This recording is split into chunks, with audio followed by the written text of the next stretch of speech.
Timothy Delmastro, it's really nice to have you here. You're in Brisbane, right? That's correct. I'm in Brisbane, Australia right now. Yeah. So I was there, I guess at some point, earlier in 2013. It's a fantastic place. Yeah, I really love the city. It's nice and clean, and it's like the world's biggest town. Really, it doesn't really feel like a huge city. It's more of like an enormous town. You know.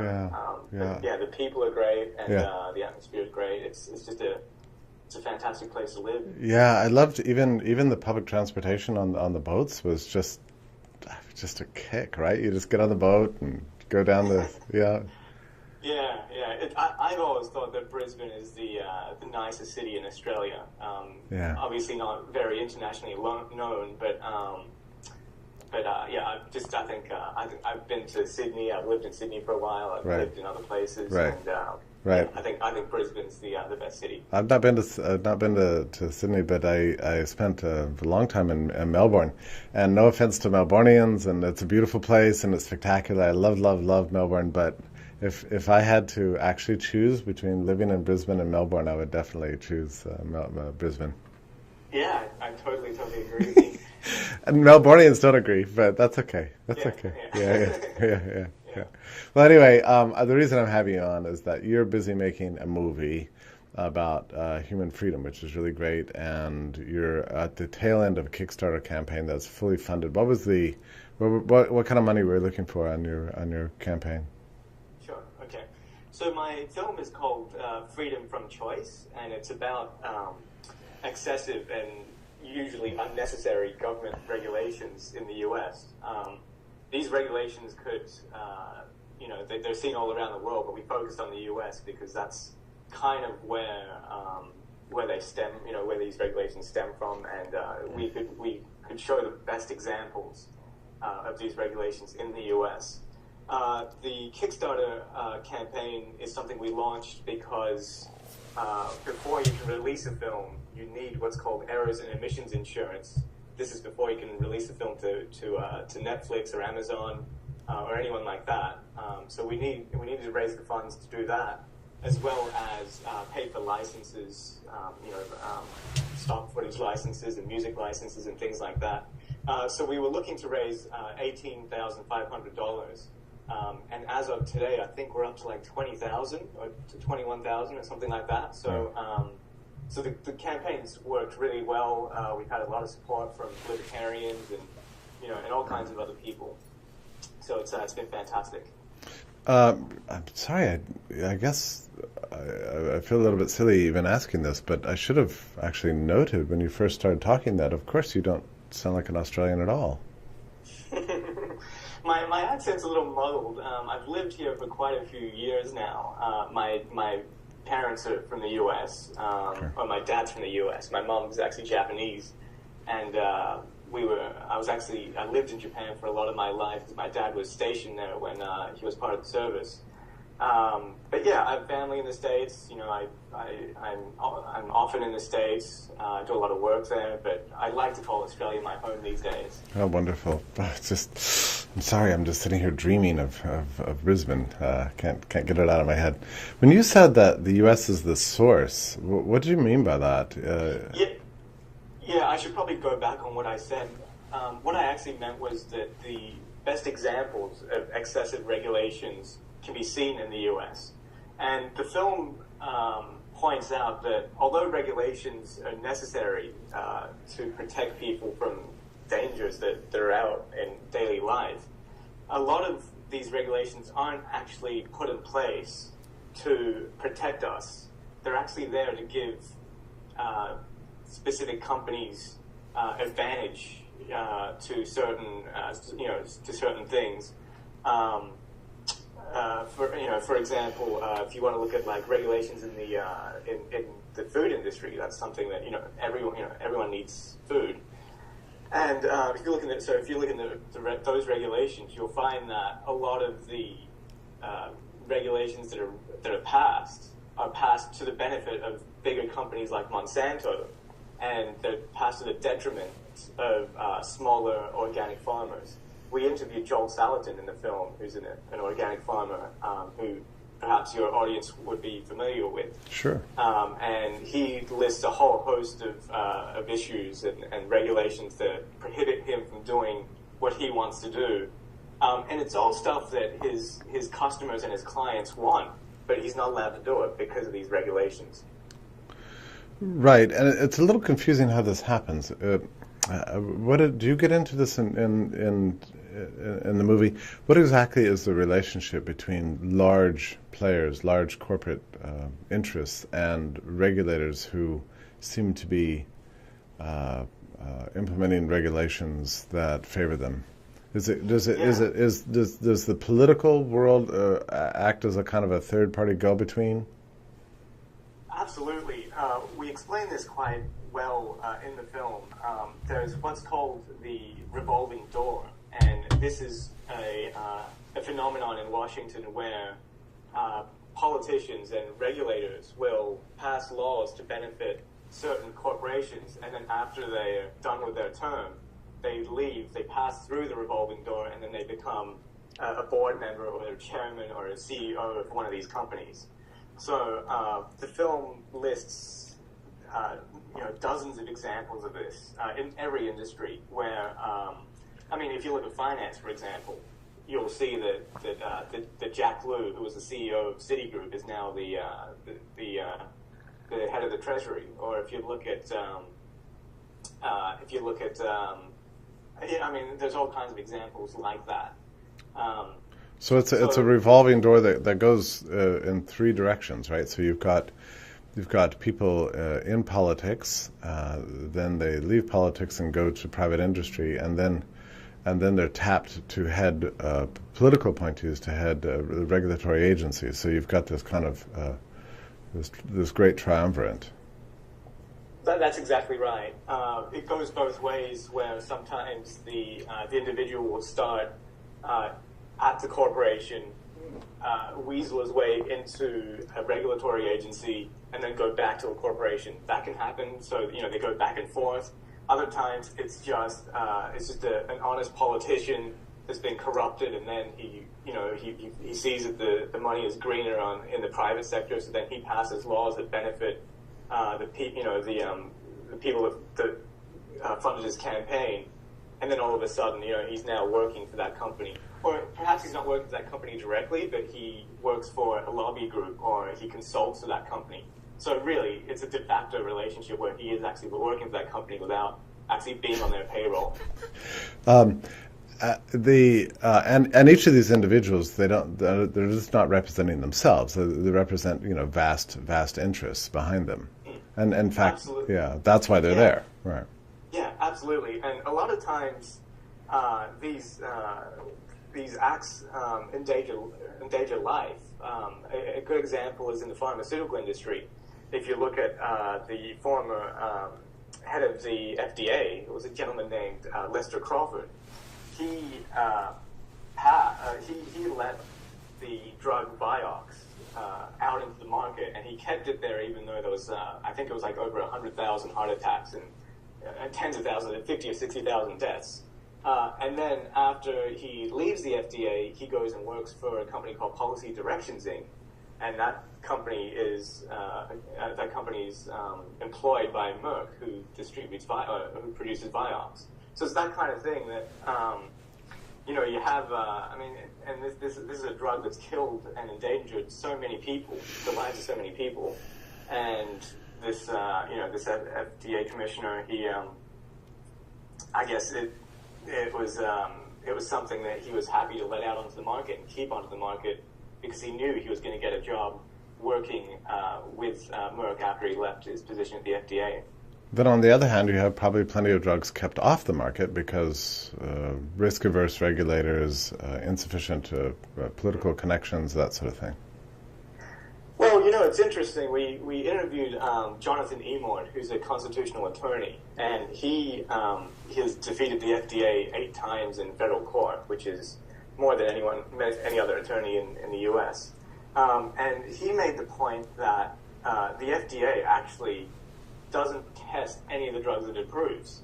So basically what happens is that before a drug gets put onto the market, the company submits their test results, and basically the FDA just reviews it, and then they give it like a stamp, I guess, of approval, and then the drug gets let out onto the market. Yeah. So, according to what he says. So, this is the real problem, is that the film doesn't point out that regulations are good or bad. It just says that they're kind of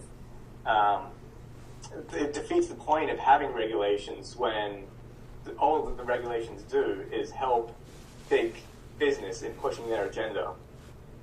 Yeah, and there seems to be two perspectives on this. One is that there's an immaculate conception of the regulatory state, and then it's taken over by private interests, or a kind of a different point of view that you'll read in the history of all this stuff, that it's actually industry itself that is more or less behind the creation of the regulatory apparatus.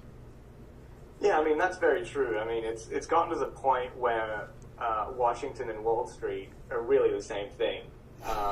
They're just, I mean, when, it's this kind of thing, when a politician talks, or if he goes on an overseas visit with someone, who is he actually representing, the people or the company he used to work for? That's the kind of thing. It's so intertwined now that it's just one big money-making operation. And basically, the people that suffer are the individuals, the public that actually need good policy. There was probably the most alarming feature of American life that emerged after 2008, with TARP and then all the other legislation that bailed all these companies. It seemed like it sort of brought together the major power centers of the private sector with the apparatus of the state, with the sort of banking financial cartel, and it all just began to work as this unified machinery to fleece everybody, and it's very scary because here we are 6 years later. It's almost like the fundamentals of American economic life have been permanently changed. Yeah, I mean, it's what happened in 2008 just reiterates what the film is about. I mean, you had Henry Paulson, who was the chairman and CEO of Goldman Sachs, the previous chairman and CEO of Goldman Sachs, running the Treasury, and he was able to choose who to bail out and who to fail, who to let bail, and all that kind of thing. So it's that kind of thing where you don't really know why the policies are being made. I mean, it's obvious that they're just helping their friends. And we interview Peter Schiff, who features in the film, and he makes this point that his financial firm and his fund management firm has to go through all these types of all this red tape, and he believes it's there just so that small businesses like his can't, it's like a barrier to entry. They can't get in to the market, and it basically just benefits the big guys who have, unlimited money to throw at these regulatory agencies. And they want the barriers higher and higher and higher, which is very interesting because I think there's a tendency to believe that regulations are designed to somehow rein in business, but it's not entirely right. They're designed to rein in some businesses so that others can have a free hand. Well, yeah, that's the problem. I mean, the regulations make the cost of business far more expensive than it should be, and it's the big business that can pay for these. Yeah. McDonald's can pay for the regulations in the food industry. It's the local diner down the street that can't pay for it. So then they're run out of business, and then the new McDonald's opens up. And it's going to get to the point where it's just going to be big business and big government, running the whole show. In the US. Well, thinking about it from the point of view of the sort of the public relations, I mean, what you're describing sounds like an obvious scandal, but what always happens at these confirmation hearings and otherwise is they say, well, we need experienced people in these regulatory agencies. We don't want just sort of novices with good academic credentials. We want people with skin in the game so they can do a good job. We want experts that know something about the sector. So what do you say to that? Well, I mean, that makes a lot of sense. You want the best and the brightest. So you want the you want the CEO of Citigroup running the treasury, or you want the CEO of Goldman Sachs running the treasury. It's kind of hard to argue against that, because that makes a lot of sense. It's just troubling that after they leave their post in government, they go back to the private sector and they make all these friends in Washington, and then they can profit off of that. So the only way to really stop this from happening is to reduce the size of government. If the government was small, then this wouldn't really happen, because there would be nothing, there'd be nothing to lobby for, and then, the whole cycle would end. Well, and this gets us into, I guess, the area that's somewhat controversial, because up to now, everything you've said, and I was about to mention this to you, it sounds completely nonpartisan in the sense that people on the left and the right should be able to agree that this is a problem, and it's a scandal, it's a kind of corruption. But what to do about it, I think, is where you get into the political divisions between absolutely. The libertarian point of view, or the liberty-minded point of view, those who see the problem as government, and then I guess in the U.S. anyway, it's considered to be a left perspective that the real problem is corporate power, and that the government needs to actually expand. So do you have a perspective on that? I do. I think that in this particular argument, the libertarians have it correct, because I understand, you're talking about, the Occupy Wall Street people. Sure. And I agree with them.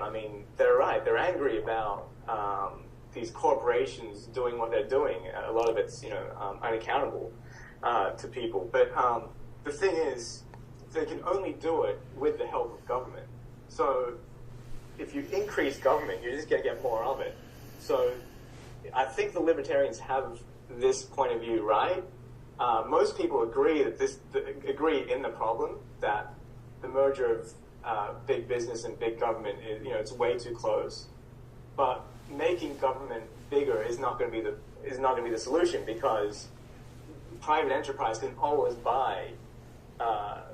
You can always buy politicians. So and you can also always buy votes if you want to become a politician to benefit a corporation that you're working for beforehand. So you really have to reduce the size of government to get rid of the problem. Yeah, and how do you do that is a completely different and very complicated question. I guess that's part of the purpose of your movie, is to raise public awareness. Yeah, the end of the movie gives a few solutions. We interview Mike Maloney, who gives his view on how to reduce government. We don't focus on that too much. The film has a libertarian slant to it, but it's not really a libertarian film. Everyone can relate to the revolving door and big business taking over every aspect of our lives. Everyone can agree on that. That's not a libertarian thought. That's just that's just what's happening in life. The second half of the movie does give solutions about reducing the size of the government, but those are just solutions. Those are just suggestions. How many people you have on your team? Is it just you? No, I've got it's myself. I do most of the producing and directing. Then I've got a camera guy, an editor, and a writer as well. Okay. So we got a small team, but it's not just myself. I don't think I could do it myself. Right. What's your schedule for release, and what can we look forward to? Sure. Okay. So the film is called Freedom from Choice. You mentioned about the Kickstarter campaign earlier. That should be finished in the next 20 hours or so. So with the funds we raise from that, what we'll do is go and pay for licenses and insurances we need. And then the plan is to premiere the film at Freedom Fest in Las Vegas in July. Oh, good. I'm going to be there. I'll see you. Will you be there? Oh, you'll be there? Oh, great. I will be there, yes. Oh, great. Let's hang out. And we're going to, absolutely. Yeah. And we're going to do a question and answer session after the screening. I believe, I have to confirm this with the festival organizers, but I think they've lined up Peter Schiff, Jeff Berwick, and Doug Casey as well. Perfect. And myself to host the question and answer panel So that'll be a lot of fun. That's good. And then once that premiere is done, then what we'll do is go ahead and release the film on DVD and on Netflix and through the film's official website, which is freedomfromchoicefilm.com. What does Netflix? How does that work to your advantage in a fiduciary sense? I mean, what sense is there? Do you get royalties for appearing on Netflix?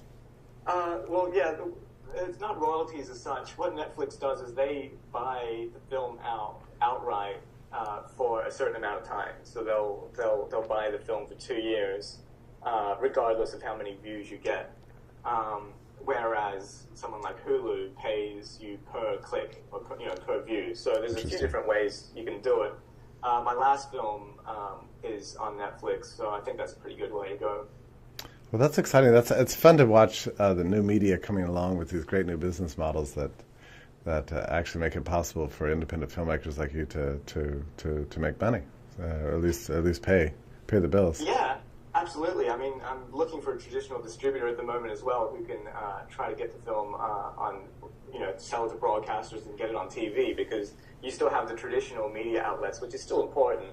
And then I guess myself and my team will focus on all the new media, such as, the online, selling through Amazon, iTunes, places like that. That's so thrilling. I get such a kick. And this is, for me, a real source of hope. Like, what you're describing is this revolving door and these corrupt relationships and all these terrible things. They seem in some ways to me like remnants of the old world. Whereas when you're talking about Hulu and Netflix and new distribution channels and everything, that seems like a new world being born to me. Yeah, I mean, it gives power to independent filmmakers like myself to go out and just shoot a film and then raise money to finish the film and then go out and sell it. So it really is an exciting time for people. Yeah, even Kickstarter itself is a great example of innovation. And that, to me, I mean, I've thought about, we were talking earlier about, like, what are we going to do about the problem? Well, one way to deal with the problem is to innovate, to come up with great things like Kickstarter and Netflix. And these are very beautiful because they're kind of outrunning the old apparatus in some ways. Oh, absolutely. I mean, you can kickstart anything now. It's interesting to see what would have happened if Ron Paul would have run for president at a time when Kickstarter was as big as it is now. I mean, instead of money bombs crashing his website, I mean, what if he had to raise, $20 million or $30 million in Kickstarter? I wonder if he would have hit that. I mean, it would have been interesting to see. Do politicians use a Kickstarter? I guess I didn't know that. That's very interesting. Well, no, I don't know the politician that does, but I don't see... I mean, perhaps you're not allowed to on Kickstarter, but there's other crowdfunding sites, I'm sure, that allow for people to get political careers off the ground. Well, I don't know of any, but I'm sure they're out there. Well, and in any case, independent filmmakers could have used Kickstarter to support his message, so even independent of the campaign itself. Oh, absolutely. I mean, you could have had all kinds of stuff. Amazing. Coming to think of it, I don't think Kickstarter allows anything political.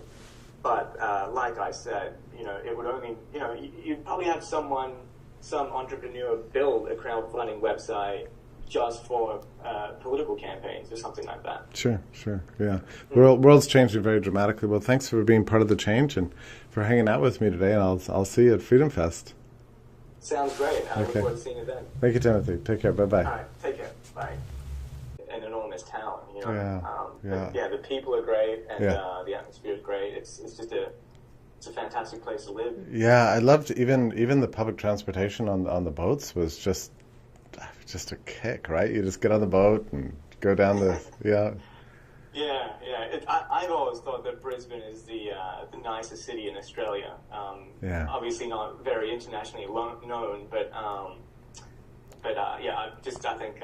I've been to Sydney. I've lived in Sydney for a while because that's kind of where they stem, where these regulations stem from, and we could show the best examples of these regulations in the U.S.